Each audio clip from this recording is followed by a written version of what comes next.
It's pretty common to hear out there that trying to buy a home with home prices and interest rates, it's just not that attainable. But what if I told you I have two ways that we could sidestep higher home prices and higher interest rates to make your dream into a reality? By the way, I'm Huddy. I've been doing mortgages since 1999. So I've actually been doing mortgages over half my life now. That is a long time. People consider me either their crazy uncle or a big brother. Whatever you prefer is fine by me. I want you to open your mind a little bit to what else could be possible. I'm not talking about living strictly in the city or even a suburb. I want you to think a suburb of a suburb. You might be thinking, well, a suburb of a suburb, what is that?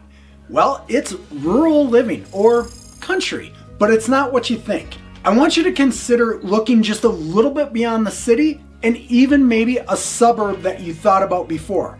Think about it as a suburb of a suburb. And what's cool about it is you don't have to sacrifice the quality of your life for a suburb of a suburb.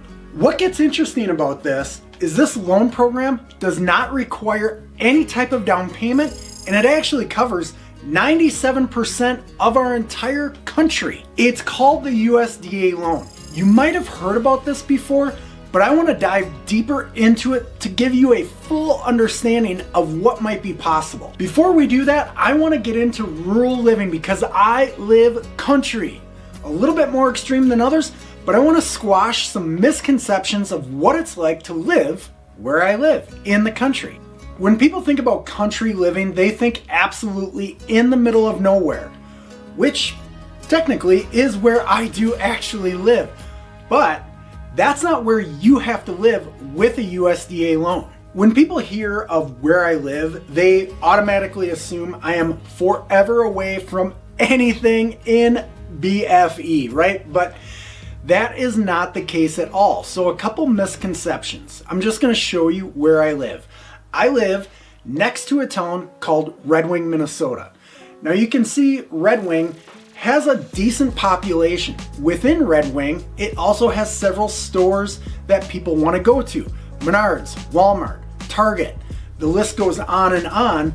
And what's interesting about this town of Red Wing, I can be downtown in just 15 minutes, yet I live outside of Red Wing. Now this is where it gets really interesting, so you want to pay attention as you're starting to look around. From Red Wing, Minnesota, I can be to St. Paul, which is the capital of Minnesota, in less than an hour. So it's a little bit farther, but an hour car ride and I can be downtown St. Paul. That's not forever away. The other thing to note about that city of Red Wing that has 17 some thousand people in it, every single house in that city is USDA eligible. I have a link to the USDA map right down below. Here's a quick example of how to use the USDA map so you can really get an idea of where 100% financing is available. You just got to navigate through a few things and then you click here and then you have the map. Now the thing about the map is you do not have to type in a specific address. That option is available if you do have the address. Otherwise, just put your mouse over an area and start to zoom in. You can see the shaded areas right there. So if you want to look at the map and actually see what's around your area, you can absolutely do that. That will give you a better idea of maybe some towns that aren't too far away, but yet are USDA eligible. Those outer areas, those are getting popular because so many people have a hard time with affordability. So when they go to look, they look outside of those big metropolitan areas to get a start. The more people that move out, the more your home price is going to appreciate. So as far as long-term investing goes, I don't think you have a lot to worry about. My appreciation on my own personal home has been crazy good because the pressure of housing, it's short, but people are wanting to move out. Therefore, my home value has increased significantly just in the last 3 years. The USDA loan does have specific income qualifications and credit qualifications, but it's not bad. I have a tool, I can look everything up. Remember, this first home is not your forever home. You're gonna live in there for 5 years. After 5 years, you're gonna take all that equity and you're gonna put it down on your next house, whether that's in the country or you move back closer to the city wherever your job is, unless you work remotely. But what if rural living, this country living, the suburb of the suburb, what if that's not for you? Don't worry, I have another path to home ownership that you're gonna wanna hear. One thing that you could absolutely look at is buying a duplex. The cool thing about buying a duplex is you can buy more house. The reason being is the rent on that other side of the house, we can use that as income to help qualify you. Quick example, one of my kids bought a duplex. They bought that duplex for $300,000. Wow, how can a 26-year-old kid afford a $300,000 house? Well, it's a duplex. So what he was able to do is rent out that other side for $1,500 a month.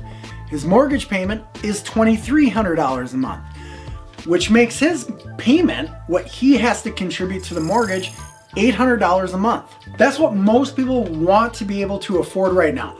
They don't want a big mortgage payment, and that $800 a month, that's a lot less than what people pay for rent. To review, $300,000 duplex, $2,300 payment, $1,500 rent from the other side, $800 mortgage payment for my kid.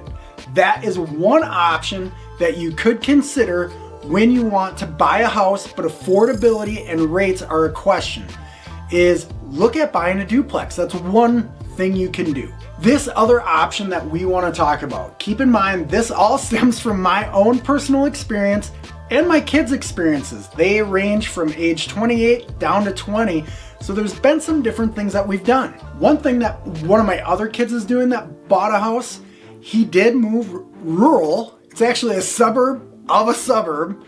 He got a nice house, and what he decided to do, because it's a 3-bedroom house, he got a buddy to rent from him. It actually wasn't a buddy, but it was a friend of a friend. See, we're on a thing here. Suburb of a suburb, a friend of a friend comes and rents.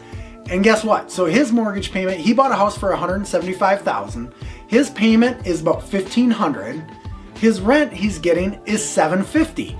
Right in half, plus the kid helps with groceries, he helps with utilities, and he's paying half my kid's mortgage. But it's not all perfect. The friend of a friend has a girlfriend that comes to the house. Good thing it all, works out. They all get along. Now we have a second dog in the house, or I should say my son has a second dog in his house, but he allows it. They're turning into be good buddies.